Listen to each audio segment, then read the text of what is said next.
Good morning, everyone, and welcome to Today y Mañana. I'm Alex. This is Michael Urpí, who's joining us today. And Alex was very wise to use special guest. I was hoping he would use that word over surprise, because I feel like special has a much more positive connotation. It does have a positive connotation. Than surprise. I feel like a surprise can be winning $1 million and a leaky roof. Okay, so special, I feel like I appreciate that you use Michael is a positive change. Exactly. We're having, especially for those of you who, like I said, have been clamoring. Says, we need to see someone. There's been a lot of comments that have been clamoring that Xavier's too our old. Dad, love him, hate him, that kind of thing. Exactly, yeah. Fresh blood, fresh energy. Exactly. We need a new voice in there. Nicholas, our brother, is already doing adios, Chavi. So he's happy to see you on today. Yeah. I paid him to say that. So. So today's going to be a fun show. As always, we are presented by Emergent Financial Services. We are powered by Cristel, Noel, State Farm Agency, and we are partnering with Forward Adelante, the Latino networking group here in Charlottesville, Virginia. The premium Latino networking group. The premier Latino networking group, yes, here in Charlottesville, Virginia. We're going to be joined at about 10:45 by Vickie and Gresge from L'Etoile. That's going to be, I know that's going to be exciting. We've been chatting even before. I know, yeah. I'm excited to get into the details. Exactly. But first, I know there's some... It's been a slow news week. I have nothing major has happened. Nothing major has happened. I saw a little thing about cicadas, but that's about it. That's the only news. It's not like I went to go fill up my gas tank yesterday. Yeah, and discovered that there was no place to fill it up. About that gas, maybe we should talk a little I talked about it a little bit with Jerry 2 days ago on the I Love CVille show, just because I know there's some big impacts that can happen. And the news obviously today is that the pipeline is back on. Yeah, Colonial Pipeline is back on. They said that it will take, not all the operations have entirely resumed. It's still going to take a while. So they're saying it might be a week before gas stations are able to resume normal activities. So you'll be able to fill your gas. It's going to be interesting to see how the next week goes, because I know already you and I last night, we had passed by the Barrack Shopping Center. Exactly. The Exxon there was already out of gas. The BP was already out of gas. So, and this was at 5:30 or so? Yeah. So by the end of the day already. But it's interesting, you were telling me about daily progress, because I know when I was on with Jerry, we were joking a little bit about the panic, because everybody was panicking about the gas. Of course, one person called into Jerry and said the Chick-fil-A on 29 is closed for renovations, and we're like, which is an emergency. That's an emergency. Again, to summertime, we need our milkshakes. You need your milkshakes. We need our milkshakes. But you were telling me that you were reading Daily Progress this morning. It's not all panic. I was actually surprised what the news was coming out of there. I think it was an interview with, who was it, the head of Tiger Fuel. Tiger Fuel, and he had been saying that they had been having issues with gas, and that even though a lot of Virginia, especially Charlottesville, was run out, it really wasn't the panic that ran out. It was because 80% of there are multiple pipelines that go to Virginia. But what percent was 80% for Charlottesville comes from Colonial Pipeline. So that would explain that's why Charlottesville was hit hard. Some people have been noticing that's wow, why does Charlottesville look like it's really out of gas? Well, because 80% of our gas comes from there. Colonial Pipeline. So and it's funny. I know the markets today are up a little bit, because I think they're responding to the change from which little bit is of positive good, because we all know how the markets react. A little good news, it flies up. A little bad news, it goes down quickly. And it went down a little quickly the past couple of days. And especially between that and the inflation number. Exactly. Yesterday, the other couple of days ago, with the 4.2%. If I'm correct, I think the consumer price index rose 4.2% from year to year, right? Mm-hmm.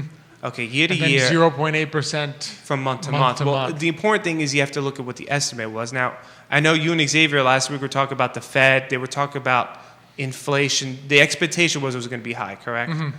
But it was even still higher. Yeah, so even then, the expectation was 3.6%. We got 4.2 year to year. And for the month to month, the expectation was 0.2%. We got 0.8%. So that's 4 times higher than what we were looking at. And I'm going to ask you a question now. I'm a little more inexperienced with the dealings of the market and the financials. Is this something to worry about? Because I know you, Xavier, talk about there might be inflation coming. The Fed's prepared for it. They still want to keep interest rates low. At one point, do you begin to look at the inflation number and say, we should start thinking about, what to do? What to do is people in the market. Yeah, it's always tough to say because what worries, I think the long-term worry is always long-term inflation. So there's two types of inflation. There can be inflation driven by demand. So that's like if you think inflation right before a recession hits. You have people, they want a lot of goods, stores have tons of inventory, right? And then they begin to have so much extra inventory that they'll cut down, and you'll start to see the inflation pick up. Then people get nervous. You have this, it's called like too few dollars chasing too few goods, and it keeps pushing up. And then you have like what I think we're seeing here, which is like a supply shock inflation. In other words, things are pricey now because it is difficult for the suppliers to produce as much as they need to produce. That's why you'll see, like on Cherry a couple weeks ago, there's a chicken wing shortage, or you'll hear that there's an aluminum shortage because I go to buy my cat food and it's not in tins anymore, and I don't know what happened. Our aunt from New York was like, why is the cat food not in tins? Is something up with aluminum? And so what happens is when you have both a combination of energy prices rising and I would say like a little bit of a labor shortage. In other words, they're having trouble connecting workers to jobs. You then have this issue where you're not producing as much as you were, and prices go up because the demand is no one would say that the demand in the economy is where it was a year ago. We're still well below that. But when you're having a supply shock of a bit, you can get this kind of inflation. And a supply shock, if you get the workers back and production resumes, then the inflation goes away. If it's demand push, like the economy is really heating up and we've put too much money into it, then the inflation tends to linger. And the challenge we're having is that the Federal Reserve has basically said, we want inflation. Okay. They basically said, we're willing to see inflation greater than 2%, which is usually their target, right? So the Federal Reserve may be looking at this and saying, well, this is not disastrous. This is what we said we wanted. Yeah. We're getting it. Do they have an incentive to try to really reduce it? I'm not convinced about that at this point, because the price of trying to push down this inflation is that interest rates on the $4 trillion of debt that we just issued go up. And so then the head of the Fed, Powell, needs to call Yellen at the Treasury and say, I'm really sorry about this, but you're going to have to pay a lot more in interest rates for the government's debt. And she might not be happy to hear that from him. And so even though that's not the Fed's mandate, I think it's something on their mind. So I think the Fed's going to be willing to push this and see how far they can get away with not increasing interest rates to try to reduce they're inflation. often throwing around the word transitory, and I'm sometimes getting a little confused by that word. At what point does the word transitory with regard to inflation kind of end? You've been listening to too much of Xavier. Right, He loves to use the word transitory.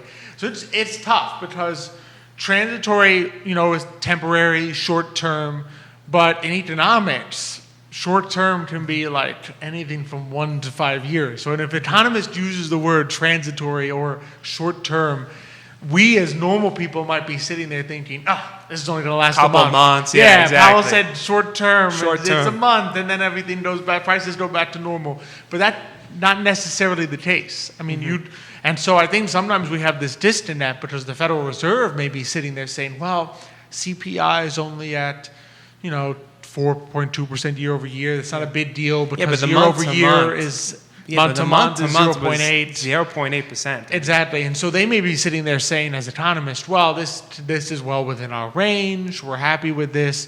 But for the average person who goes to the store, you don't really want to be seeing the price of bread now 1% higher than it was. Well, you and Jerry mentioned on Tuesday's show, Jerry mentioned, I think, wood.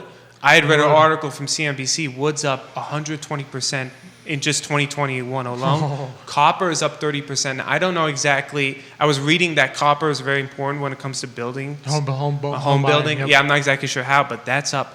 Gas. I mean, everyone's always talking about how the gas is going up. Gas the national average hit $3 for the first time since November of 2014. I know. In so seven all years. these little things that, Exactly. and unfortunately, they affect people too. They do. Well, that's the key, right? Not everything goes up at the CPI number. Like often we'll see the CPI headline 0.8% month to month. So you sit there and say, well, that's less than 1%. So if something costs $10, that means it went up 10 cents. Is that a big deal? No. But not everything, that's an average. And that's an average excluding certain things that we use. So you may sit there and the price of bread might not be up 0.8, it might be up 3 to 5. Yeah. Right? Chicken wings, I'm sure they weren't up 0.1%. I'm sure the chicken wing shortage meant that chicken wings cost more. Yeah. Right? And like you're saying, wood and copper, that's not 0.8% increase, that's 30% year to date and 100 and something year to date. Yeah. But those are much larger than what you might guess if the only number you looked at was CPI, the headline number that shows up on the news, 0.8 or 4.2. Some things are up more than that. And that affects your daily life much more. And just than thinking about the lumber and copper issue, I think you and Jerry touched upon it, how there's a huge market now for people buying homes. So how's that going to start affecting home prices when people are looking for homes? Now you got a bunch of people looking for homes. The price of the home might start going up. It was already as if we needed it to be much more of a seller's market. Exactly. That already, especially, here in Charlottesville, like how quickly things were moving.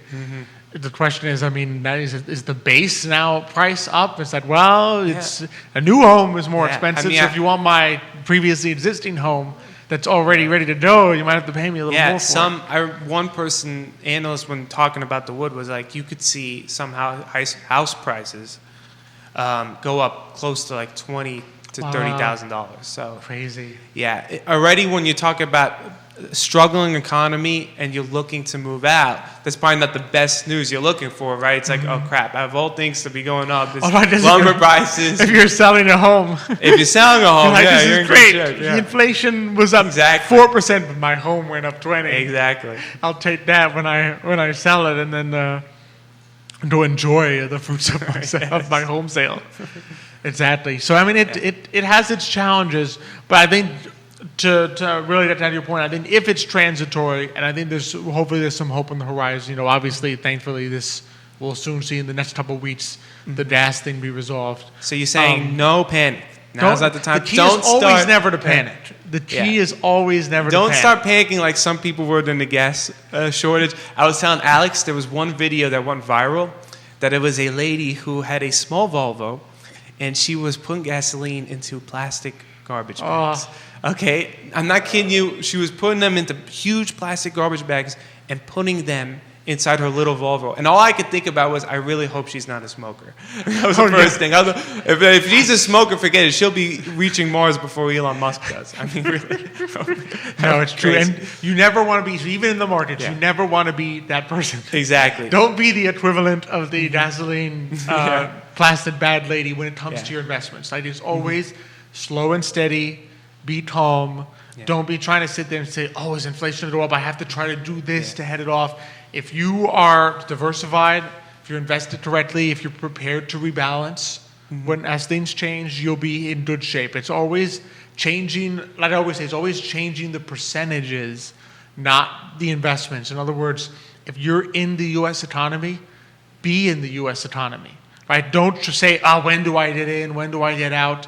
What's going to change is the percentages. If you have a gangbuster year in the U.S. and now U.S. stocks are 80% of your portfolio, change it back down to 60%.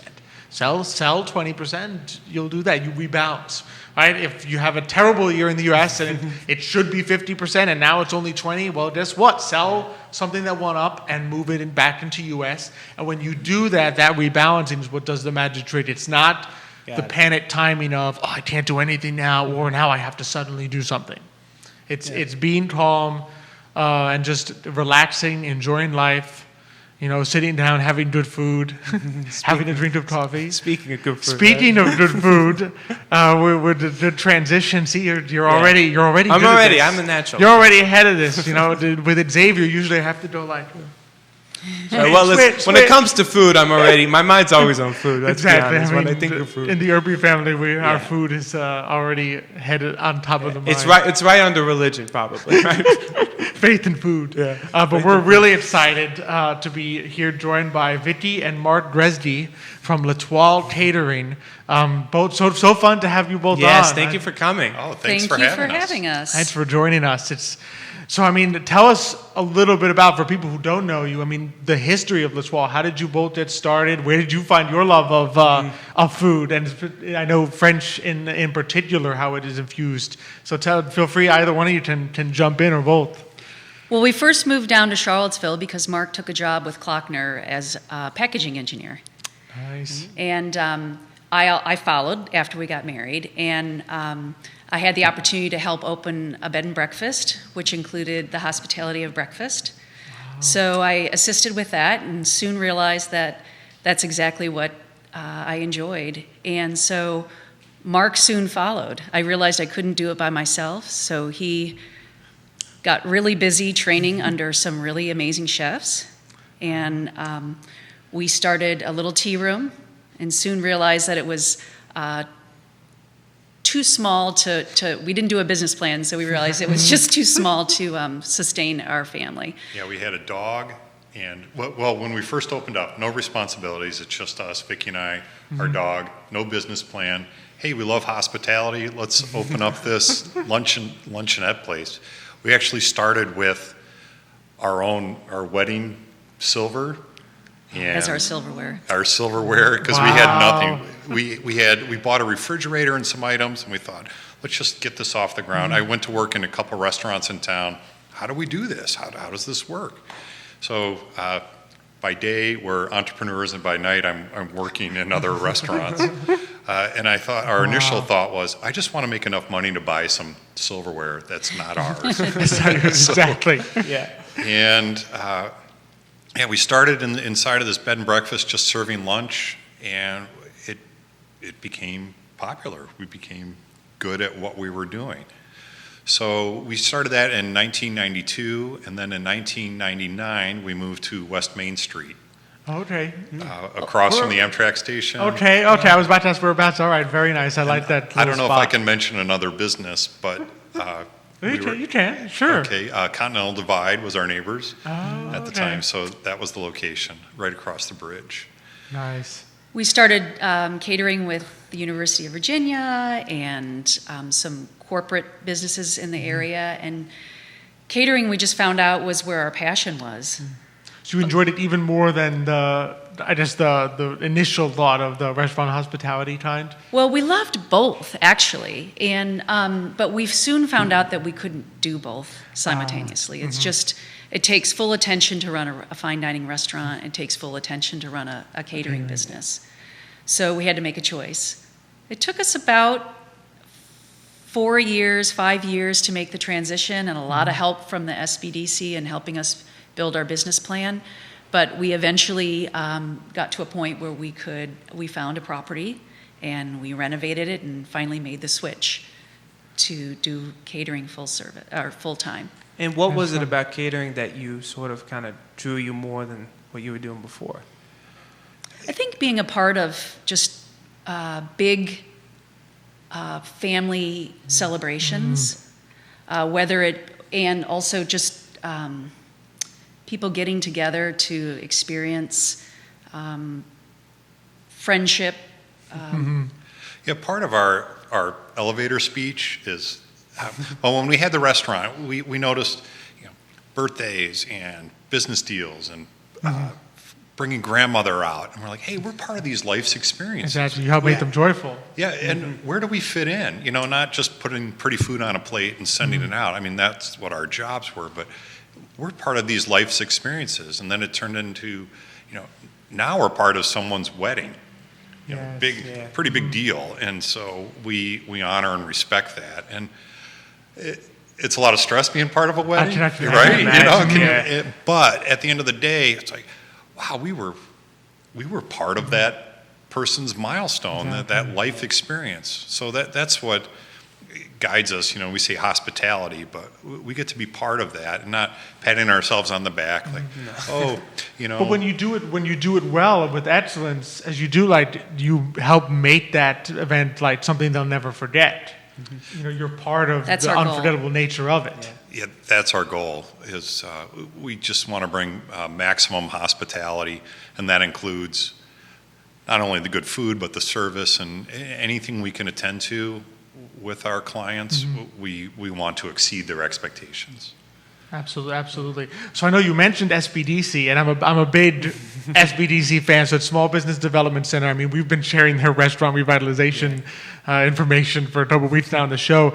So, and I know you also did a more recent course, even just talking about like pivoting. I mean, I know we use that word a lot in the pandemic, but like innovating and working on new things. So tell us a little about how was that experience like and with SBDC on the new course? So with the pandemic, we really took advantage of something that we had been doing all along, providing our soups to the community, sort of a front porch pickup, where people could buy quarts of soup and enjoy our soups, not just hire us for catering. So during the pandemic, since all catering shut down, we decided to start providing prepared meals and soups right out of our catering kitchen to the local community. And through that process, we approached the SBDC, and they realized that we were really poised to bring this soup further and bring it to market.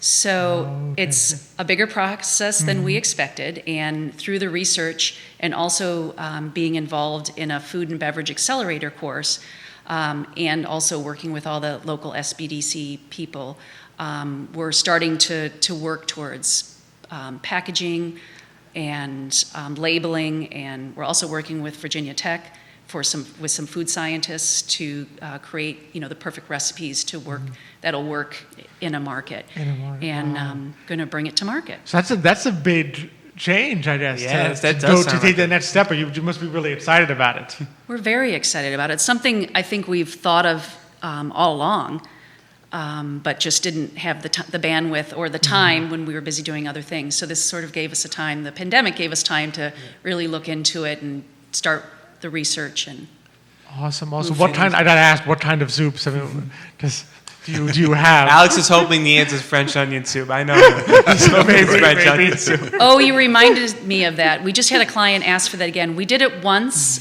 during the winter. Yeah, a few times. Someone just came up the other day, I forgot to tell you, and asked for that again. Oh, it's one of my favorites. Yes, it is so good, so good. So what kinds do you have, though, that people will be able to get? Well, we are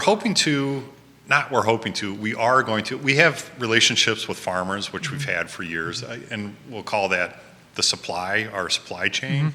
And we want to capitalize that on the relationships we've built over the years. And we want to do 4 seasonal soups, 2 per season. And it's funny, the first thing I ever made in this entire business was tomato basil soup. When we opened up our doors, put the dog away, came in and made a pot of tomato basil soup.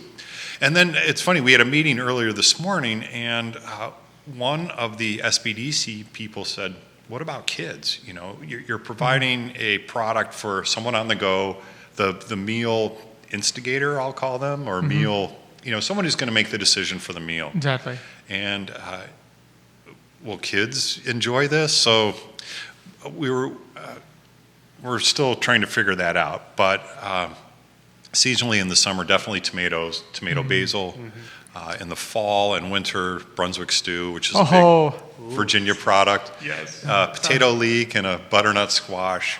Things that we have access to in our area, and hopefully, again, will translate through the food science. Initially, we're going to offer them fresh, but then the modern trend is frozen, and where the stores can have inventory and then release that as needed, instead of us showing up and stocking the shelves on a bi-weekly basis. Of course, because you have to be able to scale in a way that doesn't drive you both crazy. Well, the wonderful thing is with the new technology of flash freezing, the product is actually fresher than it would be if it sat in a truck fresh and then sat on the shelf. It's fresher because they can pull it, we can flash freeze it right after production, send it to the store, and they can pull it each day, and as it thaws, it has a different, it's not just regular freezing, it allows it not to separate and whatnot. So they actually have a fresher product when you flash freeze it because they're getting it out of the freezer, a half a day after it's been thawed. Wow. I did not Flash know. freezing. I don't think I've ever heard of that. That's amazing. Well, I only ever heard of it with fish. Because I know they do it when they catch sardines okay. out there when we used to live in California, but I didn't know it could now be done. And so were you able to learn about these things as you took the course? Well, we didn't learn about those things, but we are learning it through the process of working with Virginia Tech. Nice. Okay. Yeah, what flash freezing basically does is prevent ice crystals in the product. You know, the fish, okay. if you get an ice crystal in the inside the fish, when you thaw, it had expanded the fish, and now it's gonna. That's the old way of doing it, but now it prevents that. So you get a even better, again, very fresher product. Yes, And definitely. it translates well into food, and it just makes a lot of sense. I mean, yeah, we can predict demand and meet the demand with this technology. That's amazing. That's pretty interesting. Yeah. That is. So I know you mentioned, so in the pandemic, one of the things you started doing was to sort of do the soup from porch thing. So what led to that? I mean, how did you, when it first started happening, because I know catering is one of the first things to go when you can't meet in large groups anymore. So what was sort of your mindset when that started happening last year as to what are we going to do? How are we going to innovate in this time? The soup on the porch idea, I missed making soup at the restaurant. And so when we had the catering kitchen, I'm like, you know what, I'm going to make some soup. I'm going to set it out in a cooler. I call it the lazy marketing. You know, social media, take a picture of what we have on a clapboard sign out in front of our kitchen. And I thought, I wonder if anyone wants this. And sure enough, people started coming. We have an honor box next to the cooler, so it's at their convenience. Grab the soup. I got a little excited. Grab the soup and then make payment in the honor box. And it started taking off. And someone in Charlottesville said, hey, I want you to come in and do this in town. And I said, sure, why not? And then we're out in Crozet. Someone said, no, this is our thing. This is our Crozet. Don't expand. So we had that mindset in place before the pandemic. And the pandemic encouraged us through, again, a counselor at the SBDC. He realized how important it's going to be to have ready-made meals in the store so people can eat at home. And that was really important during the pandemic. And so that's where we got the idea that it was important to have more fresh meal options in the store. And I feel like the trend is definitely going towards that. I mean, the trend of prepared foods in stores is really increasing. I mean, I know there's a huge demand for it. And so that's how we got the idea. Neat. And the nice thing is, if it's increasing, I mean, better to have it done by local people that you know, and that the money stays in the community than some large corporation that just churns them out in a factory somewhere. I mean, it's nice. No Chef Boyardee. No Chef Boyardee. Well, that's another thing that became apparent during the pandemic is that there were supply chain issues with these big corporations. Exactly. And so this is another solution to that perhaps if we have another supply chain issue, that, the local producers can continue to supply the stores and there won't be that interruption. Absolutely. Oh, you have some big fans here. We have some comments. We got Katya Shoemaker-Spituzza says, this is an amazing couple, so exciting about the future. Till then, great porch food.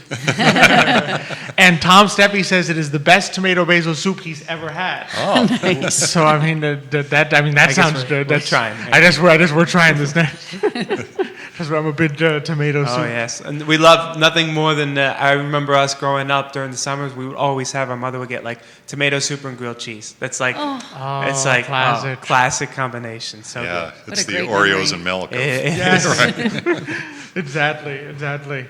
So I know, so now as things get back to the new normal and such, what are you guys looking forward to in the works in addition? So you have obviously the soup in the stores, but anything else in terms of the return of catering? What are you guys looking at? What are some ideas you have? Absolutely. We're going to hit the ground running in June. Nice. We have a full calendar of events. In June, July, August, September is crazy, October. So, and fingers crossed UVA gets back to normal and can host all of their events again. So that's that. I mean, I can imagine, because last year, anyone who wanted to get married, I would imagine most people end up having to wait. So I would think that you're probably going to be doing a lot of weddings this year. I get calls and emails every day where I have to unfortunately turn them away. It's going to be a supply problem for couples, imagine. Well, listen, unfortunately. that's a good kind of be busy after a year of kind of everyone kind of being like, I can't get any business going. It is. So Yeah, so that's that, nice. that is a positive. Yeah, it's interesting that I wondered through this, as the brides kept pushing their dates out, like, was there going to be a cultural shift? Our weddings, do you know what I mean? Like, all businesses had to People want rethink. their big weddings Yeah, did they anymore. want big weddings or did they want small celebrations? But we're noticing that the trend is they still want their weddings and they still want, I guess the traditional wedding, what they're used to, which is great. I'm happy to see friends and family getting together, on any Exactly. scale. So it's Just to keep that beautiful experience that they'll always have. exactly. That is neat. So, because I know you've mentioned SBDC a couple times, any tips? Because I know as entrepreneurs, you said you started in '92, so you've definitely seen your fair share of recessions, slowdowns, now pandemic. Who would have thought? What would you say are some of like the key lessons you've learned as entrepreneurs that you would tell others to be aware of, or that you would share with others? Never give up. I'm sure that's why some businesses go out of business, is not necessarily that they're running out of money, but that they just lose the will to continue to get up every morning and slay the dragons.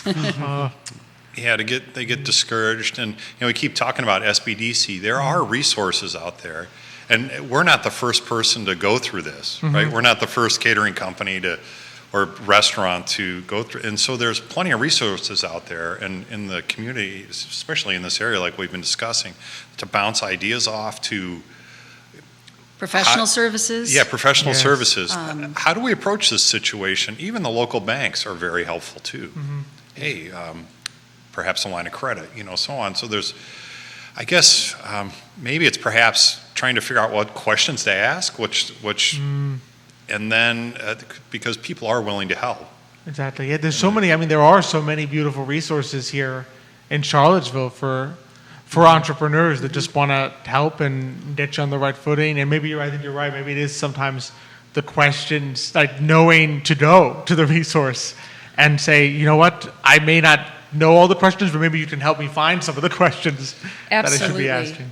And also remaining flexible. We started out as a little tea room, and we we moved into full service, and then moved into catering, and now we're staying in catering, but also adding another branch to our business.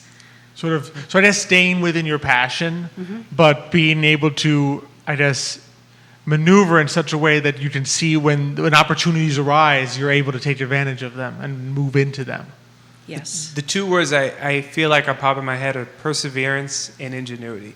And I think both of you have persevered during the pandemic and have also found new ways to, keep your business alive, to push forward through, these struggling times. I admire you both a lot for that, because that's pretty special. Thank I think you. what you've both done. Yeah, thank you. Yeah. Oh, another fan, Nicholas, is saying, hashtag slay the dragons, love that mindset. He's a fan. You have a fan of that terminology, that idea of how to go from there. So, one thing, before we let you go, one thing I did want to ask, because I know sometimes we've had people on and they went into the I love cooking chef kind of thing, and then somewhere along the line they're like, oh, I can make money off this. But did you actually learn to cook almost like after you decided you wanted to go into the hospitality business? You did sort of like a switcheroo there? We did the switcheroo because, it all kind of started too. My parents and Vickie's parents, when we were kids, they would have parties, and we saw everybody getting together and how much fun that was. Food brought, and peeking down the stairs. But anyway, so that's kind of the spark of the love of serving food. But yeah, the switcheroo. I went to a restaurant. Like I said, I went to a restaurant. Help me out. I'll do anything. Just let me in the door and figure this out. So I made salads and I plated desserts, and over and over. Details. Speaking of dessert, I don't want to interrupt, but I was looking through your menu, and there was one dessert that I almost fainted when I read. I wrote it down here so I didn't forget. It says you have a dessert, I think it was on your Southern style catering menu, warm apple bourbon and Belgian chocolate bread pudding with creme anglaise. I almost feel like crying when I say that. That sounds so delicious. And Thank I you. want to know, how did you come up with that recipe? Because I keep reading that. I can't stop looking at that, imagining what it looks like. Well, bread pudding, has been around for forever. So I guess on the shoulders of others, we just took a dish that, comfort food, and we've made it and made it. We're and surrounded made it. by orchards in Crozet, so it's easy to think of apples. Got it. And then, Yeah. of course, creme anglaise just tops a warm dish off. Yeah. I know. We actually offer it on our meals to go. Really? Yeah, Mm-hmm. we'll keep you Okay. posted. Okay, good. 'Cause other than that, I was going to tell Alex, I said we wanted a list of what weddings you were going to cater, because I was telling Alex we have to crash. We have to get ourselves invited. I was thinking more like crashing them, in a subtle way. Oh my goodness. So is that how you think of what's sort of the process for thinking up a new offering or a new addition to your menu? Do you talk about it, work through something? I'm curious how that sort of works, how you think up new ideas. And sometimes people will say, my grandmother made this. Can you translate it to a wedding? And, we'll try our best. So again, I don't say I come up with a new dish and like, hey, brides, or, try this. It's so amazing. Again, it's kind of on the shoulders of others. It's, and it's usually, family, like you were discussing earlier, something you had growing up, or something that's important to you, or as a couple you went out to eat and you had this dish, hey, can you translate this into what we're trying to, our vision for our wedding? We have a lot of couples come to us, and they either had their first date and they want us to translate that into their meal, or they want to incorporate their family's cultures. And so a lot of times we'll create new dishes through that process. Yeah, it's like, hear me out. Just the way to say it, if we put a little bit of this and a little bit of that, are you okay with it? And then we, during the tasting, we'll see if they That's like it. amazing. That's that sounds amazing, really yeah. fun. That does. The idea yeah, that you could do like that and idea, say, yeah. we'll put two cultures together. It makes me want to just go find someone and get married tomorrow this week. I'm marrying you so that I can Exactly. get I mean, yeah, the and next Mark day, to cater. next day our probably get divorced, but I will have that one. want it to be special. Yeah. For sure. Oh man! Before we let you, anything else you want to share, either upcoming or something you want to tell the audience? I mean, you have another fan, Nick Attaway, says, "I love this." So I love this too, Nick. Yeah. I'm on the same page. Aw.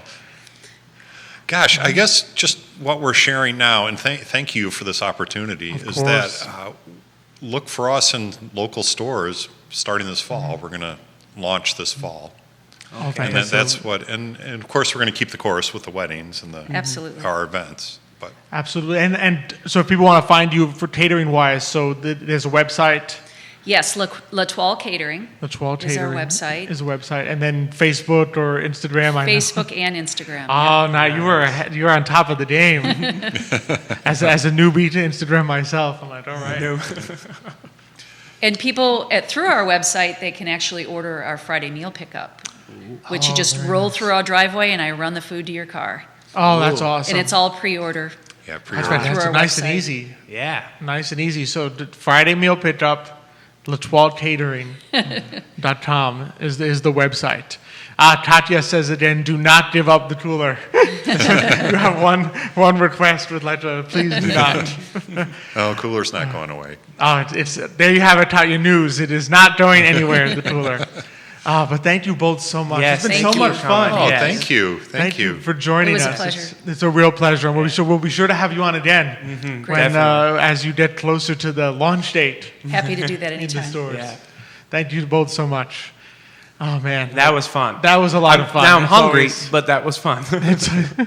It's true. It's true. The more we were talking, I was My like, stomach was especially- growling, I mean, and you put me over the edge with you had to mention the dessert. Because when, 'Cause now like I I'm said, like- when I first saw that, I almost like broke into tears. I was like, that sounds so good.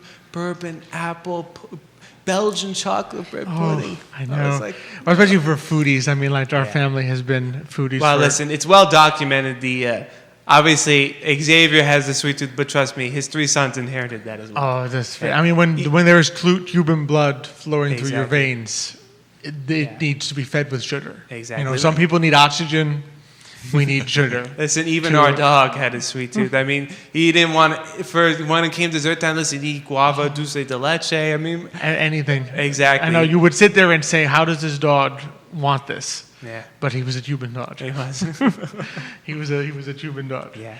But listen, I'm excited because they were talking about, going back to weddings. I'm excited to see how Charlottesville's going to bounce back these next couple of months because I think here. it's going to be big. A lot of small businesses, it's going to be, make or break for them, I think. And it'll be interesting to see how quickly the city can get back to normal because I don't know. I mean, I know UVA is having their graduation. Yeah. It is. They did change course on that and say, all right, we can do it in a safe way. Yeah. So it'll be interesting to see how many people do what they typically would have done for graduation. In other words, like, hey, I'm gonna get something catered or go to a restaurant, have that beautiful experience, like Mark was saying, that fun experience that you can have that you'll never forget. Especially during graduation week, because if you're local of Charlottesville, oh my gosh, graduation week and weekend, it's like pandemonium. It's like it's busy everywhere, right? So I'd be curious to see. I know they're doing a graduation, I think for 2020 graduates this weekend, and then next weekend they're doing 2021. So they should have 20. Like I imagine probably 2021 is probably going to be a little bigger. Because you have to come back. From Exactly, yeah. Who knows but where. I am curious to see how that's going to go. That should be exciting. It should be. Yeah. There's a lot of, I think one of the things that's been hitting me a lot the last couple of weeks, just there's a lot of hope to go around. Like we've been doing like Vickie said, the perseverance part. We've been doing the push forward part. And now I'm starting to see like the more people I talk to, well, yeah, this is happening that I've been doing, or I learned how to do this in the pandemic, or now my business is going to take this direction. Yeah. And so, like, you just start to get that feel of, all right, at the end of perseverance comes hope. I mean, you have the hope the whole time, but maybe, like, the realization of the hope at the end of the period of perseverance. Yeah. Because now you can see sort of the light at the end of the tunnel, like they say. Yeah, I was about to say that, too. Yeah, especially considering that as these states continue to get people vaccinated, right, you're now looking at a point where, okay, New York, I said they're going to open 100% on July 1st. That's a big deal because New York's been very, stringent with their lockdown rules, right? So now, for locally here for Charlottesville, you're looking to say, okay, at some point, maybe during June or July, we can. I know the governor's looking at June 15th. June 15th as a potential reopening / and then he'll reevaluate. I think masks are going to be reevaluated, but on June 15th. But then if cases continue to go down, certain gathering requirements will be lifted on June 15th. So that's basically a month away. Yeah, that's close. At this point. Close. So I think there's a lot of great ideas to be had. I know you can sort of see it. I know there's CVille Burger Week. I just saw there is. I didn't even know there was a Burger Week. Apparently there is a CVille Burger Week that begins tomorrow. But just things like that, really encouraging people to go out, enjoy the great local businesses that we have here and that we really want to support. And I think what I really loved is when Vickie mentioned just the supply chain, supporting local businesses. I think sometimes we think of it just purely in that's a sentimental thing, and then there's the economics of supply chain, big business thing. But in reality, supporting local businesses is good economically as well. When things like this happen. Do you want your whole local economy to be reliant on food and resources coming from 3,000 miles away? No. Or would you rather no, my food comes from here. The businesses that I trust to get food, like my restaurants, they're getting their food, their supplies from here. If I need soup, I know where to find it from here. I don't have to mail order it and worry if Amazon's delivering soup today. Exactly. It's just there's an economic benefit that comes in, not just the idea of, I'm helping people I know, but it's no, I'm actually making a secure local community for myself and others. Yeah, and I especially hope that people, because I know, let's be honest, companies like Amazon, they went into the worth trillions now since the pandemic. They've done well. They've done well, right? I'm hoping now as people begin to go out, start supporting your local businesses again, please. I know obviously because you were stuck at home, Amazon provided a lot of options, but now that you're able to go out again, now's the time. They persevered. Yes. So now show the reward. Show the love. Show the love. Show the love. Exactly. That's I Love CVille. That's yeah, where we have the big love easy behind plug-in us. right there. I Love here. CVille, yeah. Exactly. Show This is your why love. we will love CVille. Yeah, but today's been a really fun show. Anthony Adelpio says, great topics and conversation today. Thank you. Thank you. I absolutely agree. This has been a lot of fun. We still had comments coming in. Tori Abdella was saying of Mark that he's Mr. Humility. And Tatya said, thanked us for perfect pronunciation of an unusual name, A+. Well, Tatya, we are half Italian too, so when I see the two Z's, I know how to pronounce it. So thank you for that. I appreciate that. We are the half Italian, half Cuban comes in handy every so often. It does. Well, today has been a lot of fun. I think it's been a real blast, and I'm looking forward also to next week. So next week we're gonna have on Lexi Hutchins from Morehouse Studios, so a great new pottery studio. Oh, okay. I've talked to a lot of people actually that have gone there and taken the classes to do the little pottery. They love it. Just a beautiful experience, a great person, and they come out with their beautiful little artwork of pottery. Yeah, no, pottery is like it's a big deal sometimes. People always say they enjoy it a lot. Yeah, it's a cool I've only experience. ever heard good things about that. So that should be fun. And she is a new business as well. She just started this year. Oh, wow, really? So not just like, I started pandemic. I started after the pandemic. Well, you know what? That's probably a good time to start a business. Not say. a bad that time. would be a good time. Yeah. Not a bad time. So it's gonna be a lot of fun. It's been a lot of fun having you with me Thank today. you. Yes, thank you. Nick says # bring Michael back.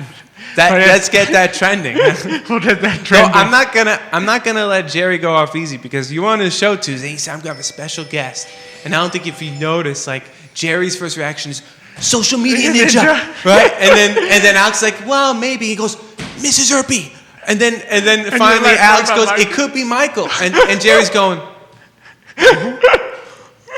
Michael. He's going, there's another one?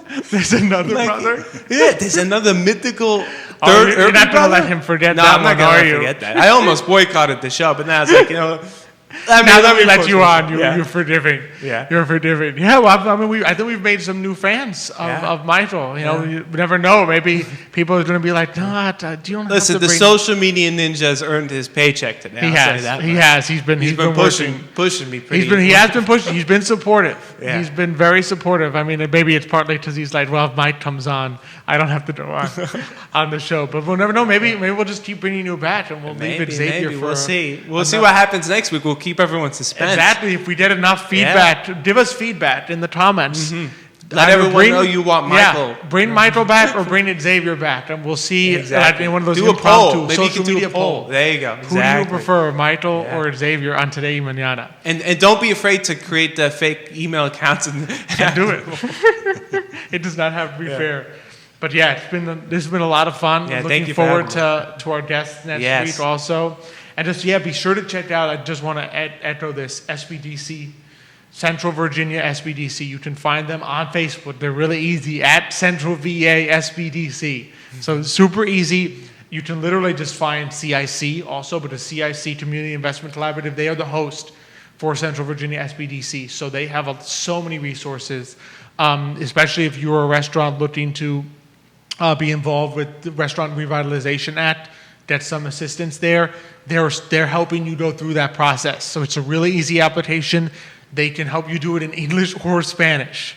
So we literally just shared today on Today Mañana, linked to a Spanish webinar for that. So a lot of information out there. So if you're an entrepreneur, Latino or otherwise, in the restaurant industry, go out, reach out for help. They are there. They have a lot of great people at both CIC and SBDC. If you're interested in starting a business, learning new things, you can either do a 16-week class, and applications are open for the 16-week class at CIC. There's a 16-week class that you can take. And if you're already sort of on the path and you just want to talk to some experts, get some consulting, that's what SBDC is there for. So, just really great resources. Just a lot of resources here in Charlottesville to help you get your business going. Exactly. So if you have that passion, that perseverance, the rest will find its way there. Just feel free to go out and reach out and say, even what should I be asking? Like, what don't I know to ask right now? And they'll help you with that because they've worked with so many great entrepreneurs in the community. So it's been definitely would echo that. So you can Yeah. find them CIC, Central VA SBDC, or just go to Today Mañana, and you will find us sharing it all Yeah. the time. So be sure to check out this episode and past ones on todaymañana.com. As always, it's a pleasure to have you guys watching us. You know, we are really grateful for our presenting sponsor, Emergent Financial Services, our powering sponsor, Cristel, Noel, State Farm Agency, and our partner in forward, Adelante, and just also to Judah. I know he had his work cut out Yeah. for him with the 4-person show today. So when we look good, it's just Yeah. Judah is making us look good. Especially when we look good, because Especially that's very when we difficult look to good. have. It is Judah working his magic there. And thank you, Exactly. Jerry, and to I Love CVille Network, where we were really happy to be a part of. And thank you, the audience, for being with us once again. And so we're looking forward to seeing you next week. Share, comment, let us know what you're thinking. And as always, until next week, we will see you. Hasta mañana.